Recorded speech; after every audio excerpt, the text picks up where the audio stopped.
안녕하세요. 안녕하세요. 한 주 잘 보내셨습니까? 네, 저도 잘 보냈습니다. 저는 이번 월화수 그 안면도에서 신임 목회자 수련회 다녀왔습니다. 올해 벌써 안면도가 한 두 번째인데 앞으로 한 몇 번 더 남았는데요. 이렇게 하다가 이제 거기서 태어나신 이명수 집사님보다 안면도 가는 길을 제가 더 잘 알게 되지 않을까 싶습니다.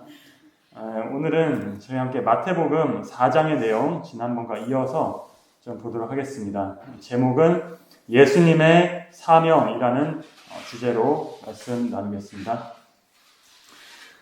저희가 지난번에 보았던 것이 그 4장에서 예수님이 마귀에게 시험을 받는 그 장면들이었는데 거기에서 어떻게 매번 무엇을 가지고 예수님이 승리를 하셨나요?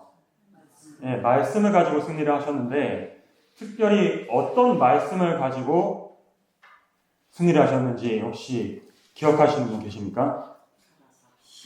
네, 맞습니다. 신명기에 나오는 말씀들이었어요. 3번 기록되었으라고 말씀하실 때 다 어디에서 출처가 어디냐 하면은 신명기라는 것을 우리가 이 관주를 찾아서 보니까 알 수가 있었습니다. 신명기, 특별히 신명기 중에서도, 그러니까 우리가 지금 이렇게 좁혀 들어가고 있는데요. 이 전체 성경을 가지고 승리하셨는데 그 성경 중에서도 신명기, 그리고 신명기 중에서도 주로 어느 범위 쪽에 그것이 있었는지 이거 맞히시면 정말 기억 잘 하시는 건데 신명기 6장, 맞습니다. 그리고 8장, 이 두 장이 있었습니다. 그래서 6장 13절, 16절, 그리고 신명기 8장 3절에 있는 말씀 또는 2절에서 3절에 있는 말씀을 예수님이 인용하셨다는 것을 우리가 알 수가 있습니다. 그렇다면 어떨까요? 예수님께서 이것에 대해서 평소에 혹은 지금 이 시험을 당하는 순간에 이 말씀들에 대해서 특별히 많이 생각하고 계신다는 어떤 이유가 좀 있을까요? 이 말씀들을 굳이 신명기 6장과 8장에 어떤 말씀들이 나와 있습니까? 거기 이제 찾아보면 저희가 하나님의 율법 그리고 그 율법에 순종하라는 그런 말을 거듭거듭하는 그런 내용들인데요. 이 신명기라는 이 책이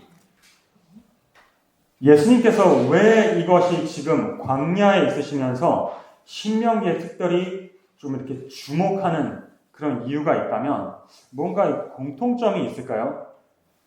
그 신명기 원래 모세가 기록해서 이게 원래 신명기가 모세의 어떤 설교 말씀이라고도 합니다. 어디에서 모세가 이 신명기의 말씀을 이스라엘 백성에게 설교했죠? 자, 이집트입니까? 광야입니까? 아니면 가나안입니까? 광야입니다. 그러니까 딱 이집트와 그 다음에 가나안의 그 중간에 있는 사이에 껴있을 때 그때 주신 말씀이 신명기의 말씀이었습니다. 그 장소는 광야라는 곳이었어요. 광야. 지금 예수님도 어디에 계시죠? 광야에 계십니다. 뭔가 좀 공통점이 보이시나요? 이 신명기를 들었던 이스라엘 백성들의 상황과 지금 광야에서 그 말씀을 사용하시고 또는 묵상하고 있는 예수님 사이에 어떤 그들의 상황 속에서 뭔가 공통적인 부분이 혹시 보이십니까? 신명기 8장 2절과 3절에 보면 이스라엘 백성들에게 내 하나님 여호와께서 이 40년 동안에 내게 광야길을 걷게 하신 것을 기억하라. 이는 너를 낮추시며 너를 시험하사 내 마음이 어떠한지 그 명령을 지키는지 지키지 않는지 알려 하심이라. 무엇 하시는 상황이죠? 여기 보니까 이렇게 하는지 안 하는지 보려고 하는 상황이다. 무엇이죠? 시험하는 순간들입니다. 시험을 받고 있는 순간들이에요. 예수님도 지금 마태복음에서 무엇을 당하고 있어요? 시험을 당하고 있습니다. 어디에서? 광야라는 곳에서. 무엇을 앞두고 시간도 비슷합니다. 이스라엘 백성들이 40년 동안 시험을 받았는데 예수님은 40일 동안 시험을 받는 것을 볼 수 있죠. 예수님이 지금 자신이 처한 상황과 이 말씀 속에 있는 상황과 굉장히 잘 대비가 되고 있습니다. 그냥 지나칠 말씀이 아니죠. 그런데 가장 중요한 부분은 이스라엘 백성 광야에서 신명기를 이제 그 말씀을 그들이 받을 때, 그리고 예수님께서 이 신명기의 어떤 말씀을 보셨다면 또는 머릿속에 묵상하고 있었다면 그들이 무엇을 앞두고 이 말씀을 받고 있었습니까? 이스라엘 백성들은 무엇을 앞두고 있었죠? 가나안에 들어가기 거의 한 달 전, 불과 며칠 전에 그들이 받고 있던 그 말씀이 바로 신명기였던 것입니다. 그 가나안 땅에 그들이 들어가서 그러면 무슨 일을 이제 하게 될 것인가요?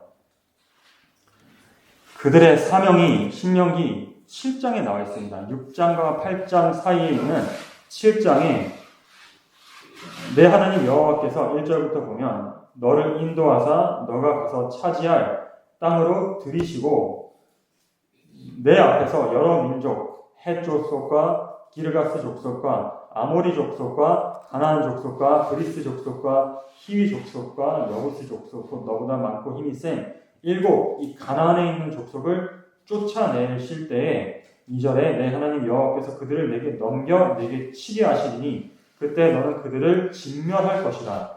그들과 어떤 언약도 하지 말 것이요 불쌍히 여기지도 말 것이며 5절에 오직 너희가 그들에게 행할 것은 이러하니 그들의 제단을 하며 주상을 깨뜨리며 아세라 목상을 찍으며 조악한 우상들을 불사를 것이니라.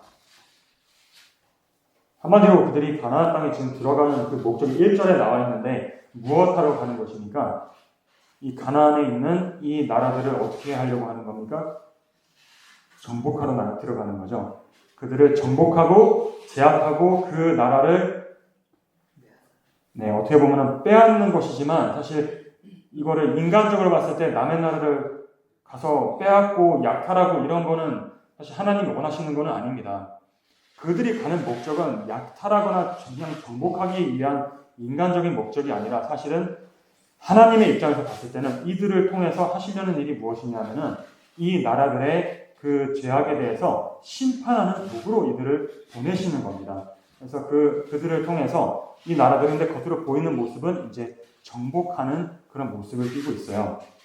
그 일을 앞두고 하나님께서 이들의 광야에서 주신 이 말씀이 신명기 그 중에서 6장과 8절에 내용이라고 할 수 있죠. 그들은 이 일을 위해서 무엇하고 있는 거예요? 지금 일을 하기에 앞서서 준비되고 있는 것입니다.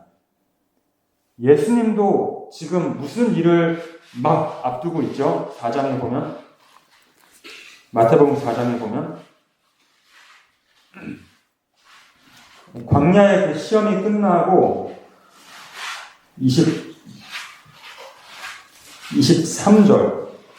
23절부터 보면 15절부터 볼게요. 스불론 땅과 납달리 땅과 요단강 저편 해변길과 이방의 갈릴리여. 예수님도 지금 어디로 들어가시려고 하죠? 이 가나안 땅입니다. 이스라엘 백성이 살고 있지만 지금은 가나안 땅으로 들어가시는 건데 흑암에 앉은 백성, 뭔가 비슷하지 않습니까? 흑암에 앉은 백성이 큰 빛을 보았고 사망의 땅과 그늘에 앉은 자들에게 빛이 비치었도다.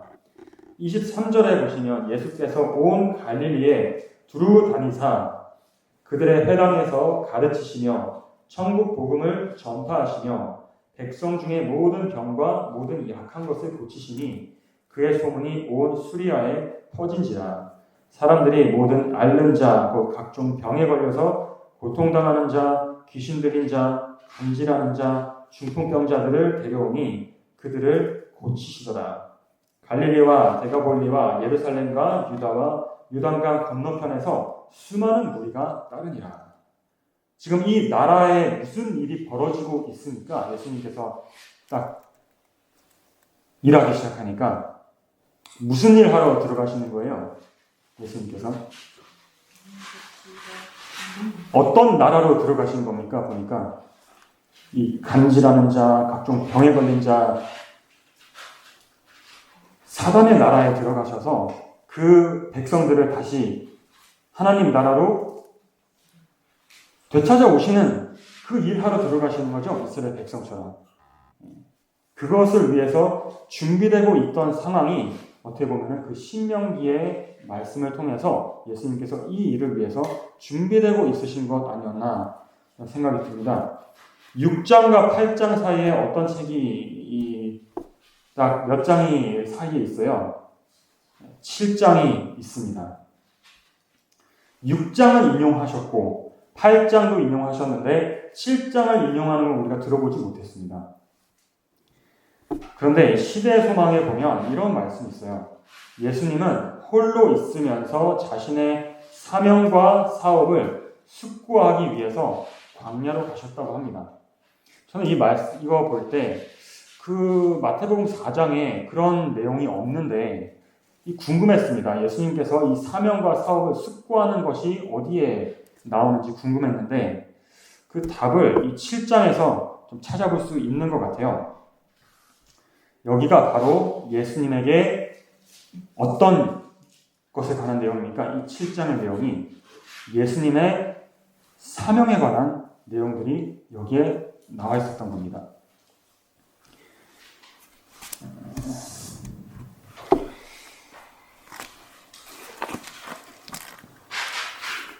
네, 그래서 예수님께서는 그분이 무슨 일을 해야 될지, 어떤 사명을 가졌는지 이것에 대해서 어디에서 그 답을 다 얻고 있으셨던 거예요. 이 말씀에서 다 그 답을 지금 얻고 있는 것을 볼 수가 있습니다. 좀 전에 읽었었죠. 7장 1절에 보니까 하나님께서 인도에서 그곳에 이스라엘 백성들이 가나안 땅에 들어가서 하는 일이 하나님의 나라를 그곳에 세우기 위해서 들어간 것처럼 예수님도 지금 이 가나안 땅에 하나님의 나라를 다시 세우기 위해서 들어간다고 볼 수 있죠. 그래서 마태복음 4장의 23절 4절에 보면 천국 복음을 하나님 나라의 복음을 전파하시며 이 모든 일들을 했던 것을 볼 수 있습니다. 그런데 하나님의 나라를 회복하려면 이 하나님 나라의 특징이 무엇입니까? 하나님 나라에서 준비되고 있으면서 그들이 배운 것이 귀가 닳도록 배운 내용이 무엇에 관한 내용을 그들이 마음속에 새기고 또 새기는 시간들을 보냈나요? 잘 아시죠? 시내산 하면은, 광야 하면은 무엇이 생각나시고, 신명기 하면은 벌써 제목 속에서 신명기, 무엇에 관한 책일까요, 이게? 이제 하나님의 나라에 관한 책인데, 그 나라의 본질을 알려주고 있는 책이라는 겁니다, 신명기가. 그래서 예수님에게도 이게 중요했던 것이고, 이스라엘 백성들에게도 하나님 나라를 이제 가나안 땅에 들어가서 세우려면 이것을 알고 가지 않으면 그들이 세상 나라를 그냥 세우게 돼요. 그러나 그들은 세상 나라가 아니라 하나님의 나라를 세우러 간다면 하나님의 나라에서 가장 기초가 되고 중요한 것은 이 신명기의 주제가 무엇입니까? 한번 확인해 볼까요? 신명기 6장과 8장에 계속 반복하는 내용이 무슨 말이 제일 많이 눈에 들어오십니까? 6장 1절에 이는 곧 신명기 6장 1절 곧 너희의 하나님 여호와께서 너희에게 가르치라고 명하신 명령, 규례, 법도 너희가 건너가서 차지할 땅에서 행할 것이다. 하나님의 무엇에 관해서 율법에 관해서 그것이 하나님 나라의 특징이고 본질이라는 것을 이들이 계속 배우고 있는 겁니다. 2절에 또 반복하죠. 곧 너와 내 아들과 손자들이 평생에 내 하나님 여호와를 경외하며 내가 너에게 명한 그 모든 규례와 명령을 지키게 하기 위한 것이다. 어디에 가서 지키는 겁니까? 가나안 땅에 들어가서 하나님 나라에 들어갔을 때 그들이 지켜나가는 그것을 지금 교육하고 또 훈련시키는 것이 이 광야라는 장소였던 것이죠. 예수님께서 하나님 나라를 이 땅에 다시 세우실 때는 무엇을 다시 회복시키시려고 하겠습니까? 하나님 나라. 무엇을 회복시켜야 되겠어요? 지금 유대인들은 자기들이 나라를 가지고 있다고 생각하죠. 우리 형식적으로나마 독립국이라는 그런 스스로 자위를 하면서 살아가고 있는데, 그러나 어떤 면에서 그들이 하나님의 나라가 아니었다는 겁니까? 본질로 들어갔을 때 그 기초가 무엇이라고요? 하나님 나라에는 반드시 무엇이 있어야 된다? 그 나라에 율법이 있어야 된다는 거예요. 우리가 무슨 깃발만 바꾼다고 해서 그 나라가 이 나라가 되는 것이냐, 또는 그 나라의 시민권 종이만 받아가지고 그 나라 백성이 되는 것이냐, 진짜 그 나라의 백성이 되려면 무엇이 가장 중요합니까? 그 나라의 기초가 법이거든요. 세상 나라에서도 마찬가지입니다. 하나님 나라에서는 이 하나님의 나라의 율법이 있는데, 그 율법에서 벗어나게 되면 이거는 아무리 깃발을 달고 하나님 나라라고 공언을 한다고 해도 하나님 나라가 아니라는 겁니다. 누가 또 그렇게 주장하고 있어요? 하나님뿐만 아니라 사단도 그렇게 주장하고 있습니다. 사단이 봤을 때 이 사람들이 하나님 나라라고 하지만, 교회에 십자가는 걸어놨지만 삶과 마음속에 무엇이 없으면, 하나님의 율법이 자리 잡고 있지 않으면 이들은 하나님 율법이 아니면 누구의 율법을 가지고 있어요? 마귀의 율법을 가지고 있는 것이기 때문에 이거는 나의 나라지 하나님의 나라가 아니라고 주장할 수 있을까요? 마귀가? 그렇게 하고 있는 겁니다. 이 이스라엘 유대 나라에 대해서도 똑같은 주장을 하고 있었던 것이고, 그 모든 불행들이 그 나라에 오게 된 거지. 얼마나 불행한지 보이십니까? 마태복음 4장에 보면 불행한 모습 보이세요? 이 나라에 마귀의 법을 받아들이고 그대로 살게 되었을 때 그 결과로 그들이 당하고 있는 모든 불행들이 마태복음 4장에 어디에 나와 있습니까? 23절에 보면 백성 중에 모든 무엇이 있다. 마태복음 4장 23절에 뭐라고 나와 있어요? 백성 중에 모든 질병 있죠. 병이 있고 모든 약한 것이 있고, 네이버 이제 원어로 하면은 고통당하는 것이 있다고 합니다. 약한 것이 고통당하는 것이다. 그들이 고통을 당하고 있어요. 여러 가지 모양의 고통. 모든 병의 종류가 얼마나 많았는지 나열할 수가 없는 모든 병들. 24절에 모든 앓는 자도 있고 각종 병에 걸려서 여기 고통당하는 자, 그리고 귀신 들린 자, 간질하는 자, 중풍병자, 이것이 다 어느 나라 무엇의 결과입니까?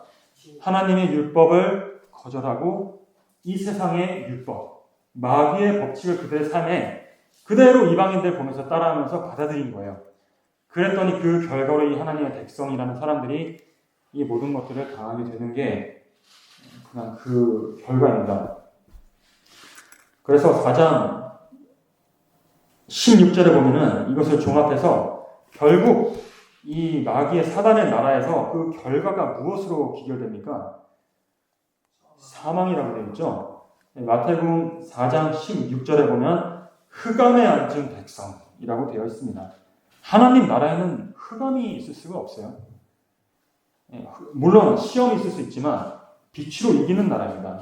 그런데 사단의 나라라고 한다면 그들의 삶 속에 흑암이 가득하게 뒤덮여 있는 것이 이 나라의 백성들이었다는 것이고, 그 나라 백성들이었다는 것이고, 큰 빛을 보았고 사망의 땅과 그늘에 앉은 자들에게 빛이 비치었도다. 지금까지 이렇게 살고 있었던 겁니다. 그들이 택했던 나라가 하나님 나라가 아니라 사단의 나라였는데, 그 이유는 신명기를 보니까 예수님의 눈에, 또 이 깨어있는 자들의 눈에 이게 보이는 거예요. 무엇이 문제였다는 거예요. 하나님의 율법이 지금 이들의 마음과 삶 속에서 완전히 떠나간 상태이기 때문에 지금 이런 사단이 났던 것입니다. 그러면은 예수님께서 어떤 일에 집중을 하셔야 될까요? 하나님 나라를 세우러 오셨다면 그 특징이, 하나님 나라의 특징이 하나님 율법이라고 했다면 무엇에 예수님께서 어떤 일을 집중을 하셔야 되겠습니까? 하나님 나라를 다시 회복하려면 무엇을 회복해야 되겠어요? 하나님의 나라의 율법을 사람들의 삶과 마음과 모든 부분에서 하나씩 하나씩 회복해 가는 것이 예수님이 부여받은 그 사명이었다고 할 수 있겠죠. 그것을 예수님이 어디서 깨달으실까요, 지금? 이상을 막 보실 수 있겠지만, 그게 아니라 더 중요한 건 어디에서? 신명기 말씀 속에서 그게 너무나 자세히 나와 있는 거죠. 반복해서 말하고 또 말하고 하는 거 보니까, 여기에 예수님이 자신의 사명이 있다는 것을 알게 되는 겁니다. 그것을 회복할 때 신명기 7장 12절과 15절에 보시면 너희가 이 모든 법도를 듣고 지켜 행하면 내 하나님 여호와께서 내 열조에게, 그러니까 이 법도가 우리의 삶 속에 회복될 때 내 하나님 여호와께서 내 열조에게 맹세하신 언약을 지켜서 너에게 인애를 베푸실 것이. 인애가 무엇입니까? 자비를 베푼다는 말이죠. 고통받는 사람들에게 자비를 베푼다면 어떻게 될까요? 또는 병든 사람들에게 예수님이 하셨던 것처럼 자비와 인애를 베푸게 되면 어떻게 될까요? 그들의 몸이나 그들의 마음이 하나님의 뜻이라면 치유될 수 있겠죠. 그리고 변화할 수 있겠죠. 하나님의 형상으로. 그 치유의 약속이 여기에 지금 나와 있는 겁니다. 근데 그 약속은 항상 이 조건이 있어요.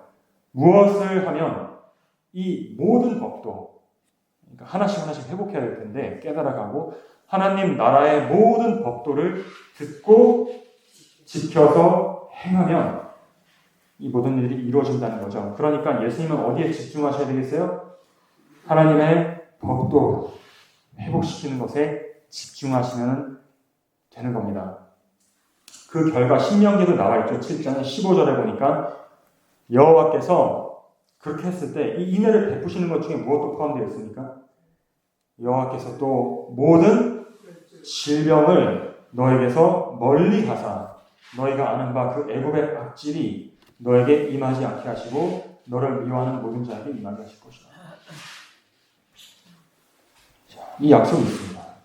그래서 예수님께서 어떻게 하실까요? 4장에 보니까 23절에 예수께서 온 갈릴리에 두루 다니사. 자, 사람들을 치료를 많이 하신 거 아시죠? 병자 치유하시고 또 마음도 치유하셨습니다. 예수님이.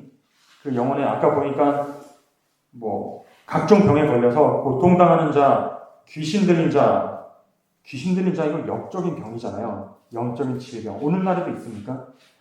예, 오늘날에도 영적인 질병, 몸은 멀쩡한데 마음의 질병 있죠. 예, 귀신 들린 자. 이게 그냥 이것과 나눠서 볼 것이 아니라 우리가 괜히 질병이 걸리는 이런 일을 당하는 게 아닙니다. 이 귀신들이, 이 마귀들이 사람의 몸과 마음을 점령해서 점령군 행세를 하고 있기 때문이에요. 우리의 몸과 마음이 무엇이 된 겁니까? 하나님의 원래 거하시는 성전으로 창조받았는데 처음에는 이제 무엇의 성전이 되었어요? 마귀와 귀신들이 거하는 성전이 되어갈 때 이런 문제들이 생기는 거죠. 간질하는 자, 중풍병자를 데려오니 그들을 고치시는데, 그런데 예수님이 그냥 기적을 그냥 행해서, 물론 기적이지만 여기 원리가 나와 있습니다. 하나님의 말씀대로 일한다면 어떻게 하면 이 사람들의 이 병으로부터 해방시켜줄 수 있을까요? 예수님께서 하나님의 방법대로 한다면. 기억하셔야 돼요. 우리가 사단도 기적을 행할 수 있죠. 사단도 병을 주기도 하고 병 주고 약 주고 하는 존재입니다. 하나님은 병을 주시는 분은 아니지만 치유하시는 분이에요. 사단의 기적이 아니라 하나님께서 치유하시는 방법은 무엇입니까? 여기 23절에 보니까 병을 고친 것만 한 것이 아니라 무엇과 함께 하셨어요. 병 고치는 일을. 읽어보시면 나오죠. 예수께서 온 갈릴리에 두루 다니면서 저희 회당에서 무엇 하셨습니까? 가르치셨다고 나오죠. 무엇을 가르쳤어요? 그 뒤에 천국 복음을 전파하셨다. 말씀을 가르치셨는데 이 말씀에 또 무엇이 천국 복음에 다 포함된 것입니다. 신명기의 주제가 무엇이었다고요? 율법이었어요. 율법을 가르치시는 거예요, 예수님께서. 그들의 잘못된 부분들에 대해서 율법을 가르쳐 주시면서 이것을 천국 복음과 함께 천국의 기초되는 율법과 그 복음을 예수님께서 가르치시는 것이 바로 사람들의 병과 약한 것을 치유하는 그 비결이었던 것입니다. 그러니까 이 복음 전파와 병 고치는 일은 항상 어떻게 가는 거예요? 예수님의 사역 가운데서 함께 가는 겁니다. 오늘날 우리에게도 동일할까요? 이 개념이 우리가 일하는 방법, 우리가 복음을 전파하는 또 우리에게 주신 사명, 예수님의 사명과 같을까요? 차이가 있을까요? 같아야 되겠죠. 예수님 우리의 모본이시고 우리의 길을 앞서 가신 분으로서 우리가 그분의 삶을 하나씩 연구해보고 그 원칙들을 우리의 할 일과 삶을 분명하게 깨달을 수 있다는 것이 지금 이 말씀을 통해서 알 수가 있죠. 가르침과 고침은 항상 같이 간다. 하나님의 방법입니다. 이 이스라엘 백성들의 광야에서 신명기를 주시면서 그들에게 하나님이 주시는 사명을 굉장히 구체적으로 들어가서 어떻게 하라는 것을 하나님께서 주셨는데요. 오늘날의 그 원칙들을 가지고 우리에게 주신 비슷한 책이 하나가 있는데 하나가 아니긴 하지만 우리가 교회에서 특별히 어떤 직책을 맡으시거나 여기에서 어떤 결정들을 하는데 참여하시는 분들이라면 우리가 또 참고해야 될 정말 주의 깊이 봐야 될 책이 있는데 교회 지문이라는 책이 있습니다. 화이트분이 쓰신 글이거든요. 이거를 한번 하나씩 또 연구해 보면 이 성경의 원칙들이 여기에도 그대로 우리에게 더 자세하게 풀어서 해주는 것을 좀 알 수가 있습니다. 여기에 보면은 하나님이 교회를 세우신 목적하고 나오는데요. 여기에 보니까 하나님께서 당신의 백성들을 통하여 그 나라의 원칙을 드러내시려는 것이 그분의 목적이다라고 나와 있죠. 지금 우리가 얘기한 것이랑 비슷합니까? 그분의 나라의 원칙, 다른 말로 하면 무엇이에요? 그 나라의 율법입니다. 그것을 우리를 통해서 분명하게 증거하고 드러내려는 것이 하나님의 옛날 광야의 이스라엘 백성들이 아니라 예수님만이 아니라 오늘날 하나님의 백성이라고 부름받은 우리에게 주신 사명이라는 것입니다.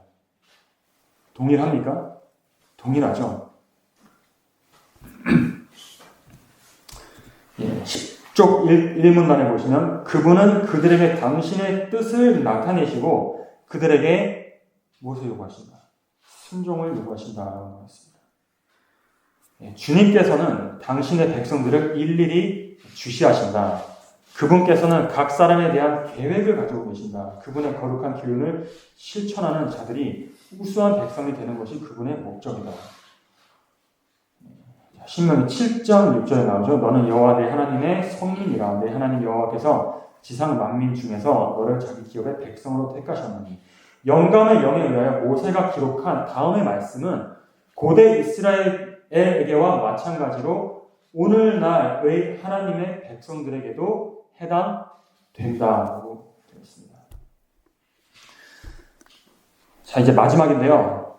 마지막 부분인데 이 하나님의 나라를 회복하기 위해서 우리에게 그 사명이 있습니다. 예수님이 재림하시면 무엇이 세워질 거예요? 하나님의 나라가 세워질 겁니다.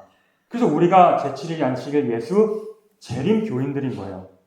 이 나라를 바라보고 그것을 이루어가고 완성해갈 임무를 받은 사람들이 좋든 싫든 이 우리 교회의 백성들이라고 우리가 지금 알 수가 있습니다.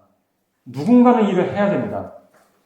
그럼 하나님의 나라를 오늘날에도 회복하려면, 세우려면 무엇에 집중해서 일을 해야 될까요? 무엇을 회복해야 될까요?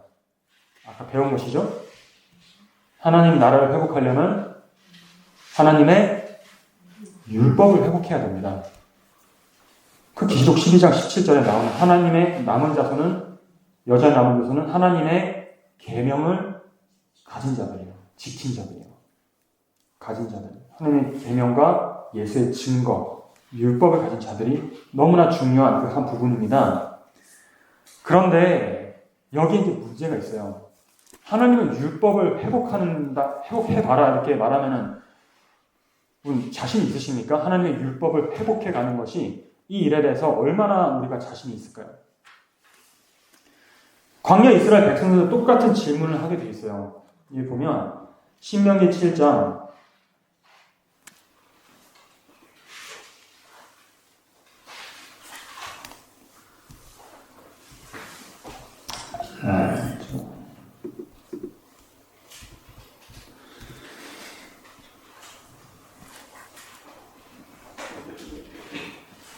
17장 17절에 보면은 내가 혹시 심중에 이르기를 이 민족들이 나보다 많으니 내가 어찌 그를 쫓아낼 수 있으리요. 내가 어떻게 이들이 나보다 훨씬 강한데 누가 우리보다 훨씬 강해요? 이 세상의 왕이 사단 마귀가 그의 군대가 기다리고 있어요. 어떻게 우리가 그들을 정복하고 그것을 승리할 수 있겠습니까? 하나님의 율법을 세우고 나라를 세우는 일이 우리로서는 힘든 일이라는 고백을 하게 되겠죠. 방법을 알아야 돼요. 어떻게 이것을 회복할 수 있을까? 네. 마태복음 4장 3절 읽어보면 여기 답이 나와 있습니다. 예수께서 누가요? 예수께서 온 갈릴리에 두루 다니사 저희 회당에서 가르치시며 천국 복음을 전파하시며 그분 나라의 율법을 사람들의 마음속에 생각 속에 새기는 겁니다. 누가 새기는 거예요, 이거? 우리가 새깁니까? 내가 하나님의 율법을 회복해 갑니까? 그렇지 않아요. 여기 보니까 누가 이 치유하고 회복시키는 일을 하고 있어요? 예수께서 하고 있다는 거 분명히 말해주고 있죠. 백성 중에 모든 병과 모든 약한 것을 고치는 거는 누가 고치는 겁니까?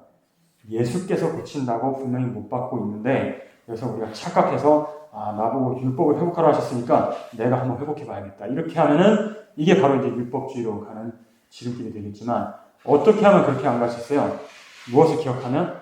예수께서 일을 하시는 분이라는 것을 기억하면 그 길로 가지 않을 겁니다. 그러면 어떻게 해야 될까요? 우리 입장에서 예수님께서 율법을 이 우리 삶과 생각 속에 무너진 하나님의 율법을 회복시키는 분이라면 우리의 편에서 할 일이 있을까요? 없을까요? 하나가 있습니다. 그것이 24절에 나와 있어요. 그래서 이 사람들, 예수님 말고 사람들은 무엇을 했느냐? 24절에 보니까 사람들이 모든 앓는 자와 각색병과 고통 걸린 자, 귀신 들린 자, 간질한 자, 중풍병자들을 어떻게 했어요? 다 그들이 고쳤습니까? 그들이 율법을 회복시켰어요? 그들의 삶 속에서? 내 삶의 율법도 회복시키지 못하는 사람들이 어떻게 다른 사람의 삶에서 율법을 회복시키겠어요? 그렇게 하면 우리가 손가락질하는 것밖에 안 되겠죠? 내가 이걸 지적하는 것밖에 안 돼요. 그게 아니고 어떻게 해야 돼요? 이 사람들을 데리고 여기 나와있죠. 데려왔다고 나와 있지 않습니까? 예수님께 데려오는 겁니다. 이것이 우리가 할 일이죠. 이 사람들이 할 일은 이 부분인 것입니다. 다른 사람을 데려오기도 하지만 다른 사람들을 예수님께 데려오려면 먼저 어떻게 해봐야 될까요? 나도 먼저 가봐야 되겠죠. 내가 가본 경험이 있다면 그 길을 내가 이제 알게 되고 그분의 능력에 대해서 내가 체험으로 알게 되니까 어떻게 할 수 있겠어요? 다른 사람들에게도 소개할 수 있고 확신을 줄 수 있고 그 길을 알기 때문에 예수님께 데려올 수가 있겠죠. 그래서 갈릴리와 데가볼리아, 예루살렘과 유대와 유다 강 건너편에서 허다한 무리가 여기에 이제 핵심인 겁니다. 예수님은 어떻게 했다? 쫓아갔다라는 말씀을 하고 있어요. 이 수많은 백성들이든 이 제자들이든 다 이 마태복음 4장에 보면은 제자들은 어떻게 했어요? 그들의 그물을 버려두고 예수님은 어떻게 했어요? 쫓아갈 때 예수님께서 너희를 사람 낳는 업으로 만들어 주시는 것이고 병자들을 예수님께 데리고 갈 때는 예수님께서 그들의 병들을 치료해서 다시 온전한 사람으로 남녀로 만들어 주시는 것입니다. 여기에 우리의 핵심이 있죠. 이 방법은 율법을 회복하는 그 방법은 예수님께 나아가는 것인데 이것이 바로 두 글자라면 무엇일까요? 예수님께 나아가는 것이 믿음, 그죠? 예수님께 나아가는 것이 근데 생각보다 앞으로 보시면 알겠지만 쉬운 길이 아니라는 겁니다. 예수님께 나아가는데 굉장히 많은 장애물들이 있어요. 예수님께만 나아가면 고침을 받지만 그 사람과 예수님 사이에 너무 이 신연이 깊고 거리가 멀고 중간에 방해물들이 많기 때문에 이 믿음을 행사한다는 것이 사람들에게 쉬운 일만은 아니었던 겁니다. 그러나 믿음을 가지고 예수님을 끝까지 소망을 두고 나온 사람들은 한 명도 빠짐없이 고침을 받았다는 것이죠. 하나님의 율법이 그들의 삶 속에서 회복시키는 이것이 바로 이 교회 증언 6권 11쪽 1문단에 보시면 사람들 앞에 무엇을 제시합니까? 복음의 구원의 진리입니다. 이 진리가 있는데 사람들을 구원하는 진리예요. 마귀의 백성, 마귀의 노예 율법으로부터 원칙으로부터 구원해내는 겁니다. 근데 무엇만 이것을 구원해낼 수 있느냐 하면 복음만 그들을 구원해낼 수가 있다는 것이죠. 이게 완벽한 아담에게는 필요 없었던 것인데 죄를 지은 우리에게는 너무나 필요한 것이 바로 이 복음이라는 것입니다. 이것을 통해서 우리가 예수님을 믿음으로 그분을 붙잡고 나아가서 구원의 진리를 경험할 수 있게 되는 것이고 하나님의 율법이 우리의 삶에서 회복되기 시작할 때 우리의 불행과 고통도 어떻게 되겠어요? 사라지기 시작하는 겁니다. 이것을 이 복음의 구원의 진리를 제시함으로 큰 사업이 성취되어야 한다. 얼마나 많은 사람들이 이 죄의 노예가 돼서 그 죄에 빠져서 어떻게 나와야 될지를 모르는 사람들이죠. 자기의 몸과 마음을 다 망가뜨리고 있는 것을 알면서도 스스로 나올 수가 없어요. 이거를 세상에서 해낼 수 있는 유일한 딱 한 가지 죄의 해독제가 무엇입니까? 이 복음의 구원의 진리라는 것이에요. 이 예수님이라는 겁니다. 여기로 나아가는 거죠. 이것은 도덕적 타락의 풍조를 저지하기 위하여 하나님께서 정하신 방편이며 사람에게 그분의 도덕적 형상을 그분의 율법이에요. 다른 말로 하면 회복시키는 그분의 방법이다. 그러니까 우리가 방법 얘기했지 않습니까? 예수님께 나아가는 그분의 방법이다. 이것은 세계적 혼란을 구제하는 방편이요 사람들을 함께 연합시키는 능력이다. 이 진리들을 제시하는 것이 현 시대에서 진행되고 있는 가장 위대하고 가장 고상한 사업이 되도록 하나님께서 계획하셨다는 겁니다. 오늘날에.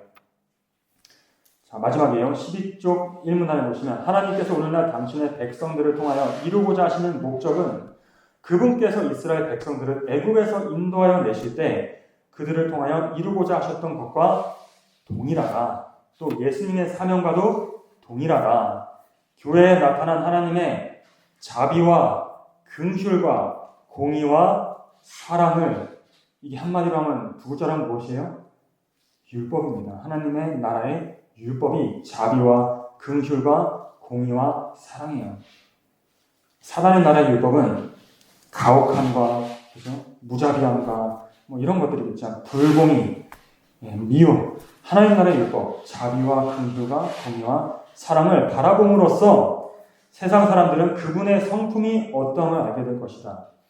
이와 같이 하나님의 율법이 생애에서 구현될 때 세상도 하나님을 사랑하고 경외하고 섬기는 자들이 지상의 모든 다른 사람들보다 우수하다는 것을 인정할 것이다. 하나님의 나라가 완성되어가는 과정을 여기에 알려주고 있습니다. 또 내가 새 하늘과 새 땅을 보니 처음 하늘과 처음 땅이 없어졌고 바다도 다시 있지 않더라. 내가 들으니 보좌에서 큰 음성이 나서 이르되 보라 하나님의 장막이 사람들과 함께 있으매 하나님이 그들과 함께 계시리니 그들은 하나님의 백성이 되고 하나님은 친히 그들과 함께 계셔서 모든 눈물을 그 눈에서 닦아주시니 다시는 사망이 없고 애통하는 것이나 곡하는 것이나 아픈 것이 다시 있지 아니하리니 처음 것들이 다 지나갔음이더라. 아멘. 하늘에 계시는 저희 하나님 아버지, 오늘날 이제 하나님께서 약속하신 하나님의 그 나라가 이루려 하는 이 찰나에 우리가 서 있습니다. 옛날에 예수님을 부르셨던 것처럼 그리고 이스라엘 백성들을 부르셨던 것처럼 오늘날 우리를 불러주셔서 이 하나님의 율법과 하나님의 사랑이 회복되는 그 나라를 이루는 이 사업에 우리가 모두 동참할 수 있도록 도와주시옵소서. 우리의 삶 속에서 하나님의 나라를 회복할 수 있도록 도와주시고, 나아가서 이 세상에 무너져가고 있지만 우리가 그곳에 들어가서 정말 사람들의 몸과 마음 속에서 하나님의 그 나라를 회복할 수 있는 그런 백성이 될 수 있도록 도와주시옵소서. 예수님 이름으로 기도드립니다.